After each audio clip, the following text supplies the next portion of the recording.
जय श्री कृष्णा, राधे राधे, जय माता दी। मैं शोभना वैष्णव आपके अपने यूट्यूब चैनल में आप सभी का स्वागत करती हूँ। आज मैं आपको माता लक्ष्मी और भगवान विष्णु के बीच लड़ाई क्यों हुई उसके बारे में कथा सुनाने जा रही हूँ। कृपया ध्यानपूर्वक सुने। एक बार श्री हरि नारायण देवी लक्ष्मी से बोले, लोगों में कितनी भक्ति बढ़ गई है, सब नारायण नारायण करते हैं। भगवान की बात सुनकर लक्ष्मी जी बोली, आपको पाने के लिए नहीं, मुझे पाने के लिए भक्ति बढ़ गई है। जिस पर श्री हरि बोले, लोग लक्ष्मी लक्ष्मी ऐसा जाप नहीं करते हैं। ये सब संवाद के बाद देवी लक्ष्मी बोली कि विश्वास ना हो तो परीक्षा हो जाए। जिसके बाद भगवान ब्राह्मण का रूप धारण कर गए और एक घर का दरवाज़ा खटखटाया। घर के यजमान ने द्वार खोलकर पूछा, आप कहाँ के हैं? तो प्रभु बोले, हम तुम्हारे नगर में परमात्मा का कथा कीर्तन करना चाहते हैं। जिस पर यजमान बोला, ठीक है महाराज, जब तक कथा होगी आप मेरे घर में रहना। बाद में गांव के कुछ लोग इकट्ठा हो गए और सारी तैयारी कर दी।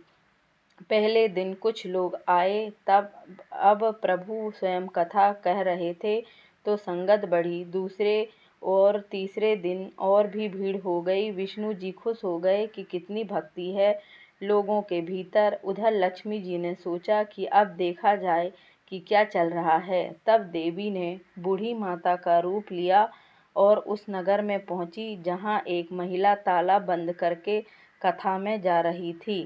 देवी उसके द्वार पर पहुंची और बोली, बेटी जरा पानी पिला दे। देवी की बात सुनकर महिला बोली, माताजी 3:30 बजे हैं, मेरे को प्रवचन में जाना था। जिस पर लक्ष्मी माता बोली, पिला दे बेटी थोड़ा पानी, बहुत प्यास लगी है। तब उस महिला ने लोटा भर के पानी घर से लाई और माता ने पानी पिया। तब लोटा वापस लौटाया तो वह सोने का हो गया। यह देखकर महिला सोच में पड़ गई कि लोटा दिया तो पीतल का था पर वापस लिया तो सोने का, कैसी चमत्कारिक माता है। तब उस महिला ने हाथ जोड़कर कहा कि माता जी, आपको भूख भी लगी होगी, खाना खा लीजिए। लालच की इच्छा रखते हुए सोचा कि खाना खाएगी तो बर्तन भी सोने के ही हो जाएंगे। माता उसकी मनसा समझ गई और कहने लगी, तुम जाओ बेटी, तुम्हारा प्रवचन का समय निकला जा रहा है। जिसके बाद वह महिला प्रवचन में आई, लेकिन अपने आसपास की सभी महिलाओं को सारी बात बतलाई। अब महिलाएं यह सुनकर चलते सत्संग के बीच में से उठकर चले गईं। वहीं अगले दिन से इस कथा में लोगों की संख्या कम हो गई। तो भगवान हरि ने पूछा कि लोगों की संख्या कैसे कम हो गई? तब किसी ने कहा, नगर में एक चमत्कारिक माताजी आई हैं, जिसके घर से दूध पीती हैं तो गिलास सोने का हो जाता है, थाली में रोटी सब्जी खाती हैं तो थाली सोने की हो जाती है। उनके चलते लोग प्रवचन में नहीं आते। जिसके बाद विष्णु जी समझ गए कि देवी लक्ष्मी का आगमन हो चुका है। इतनी बात सुनते ही देखा कि जो यजमान सेठ जी थे वो भी उठ खड़े हो गए, चुपके से लिए और माता जी के पास पहुंचकर बोले, माता, मैं तो भगवान की कथा का आयोजन कर रहा था और आपने मेरे घर को ही छोड़ दिया।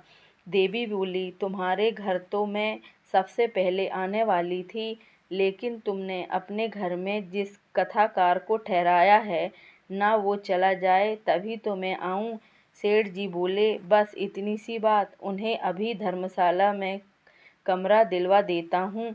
अब जैसे ही भगवान कथा करके घर आए तो सेठ जी बोले, महाराज आप अपना बिस्तर बांधो और जाओ, आपकी रहने की व्यवस्था अब से धर्मशाला में कर दी गई है। जिस पर महाराज बोले, अभी तो कथा के 2-3 दिन बचे हैं, यही रहने दो। सेठ बोले, नहीं नहीं, जल्दी जाओ, मैं कुछ नहीं सुनने वाला, मुझे किसी और मेहमान को अपने घर में ठहराना है। इतने में ही देवी लक्ष्मी आई और कहा कि सेठ जी आप थोड़ा बाहर जाओ, मैं इन्हें विदा करती हूँ।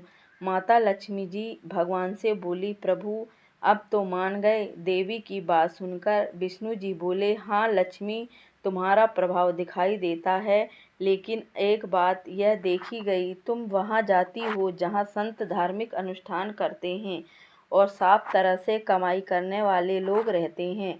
इसका अर्थ है संत जहाँ भी कथा करेंगे आप वहाँ अवश्य आगमन करेंगी। इतना कहकर श्री नारायण ने वैकुंठ के लिए प्रस्थान किया। अगर आपको मेरे वैकुंठ को प्रस्थान किया। अब प्रभु के जाने के बाद अगले दिन सेठ के घर सभी गांव वालों की भीड़ हो गई। सभी चाहते थे कि यह माता सभी के घरों में आए, लेकिन विष्णु जी के जाने के बाद देवी लक्ष्मी ने सेठ और बाकी सभी गांव वालों को कहा, अब मैं भी जा रही हूँ। सभी कहने लगे कि माता ऐसा क्यों, हमसे क्या भूल हुई है। माता ने कहा, मैं वहाँ रहती हूँ जहाँ नारायण का वास होता है। आपने नारायण को तो यहाँ से निकाल दिया, तो मैं यहाँ कैसे रह सकती हूँ। और वो चली गई। तो मित्रों, आपने जाना कि आपस में क्यों लड़ पड़े थे माता लक्ष्मी और भगवान विष्णु। यदि आपको यह कथा अच्छी लगी हो तो शेयर ज़रूर करें, लाइक करें, शेयर करें और सब्सक्राइब करें। धन्यवाद।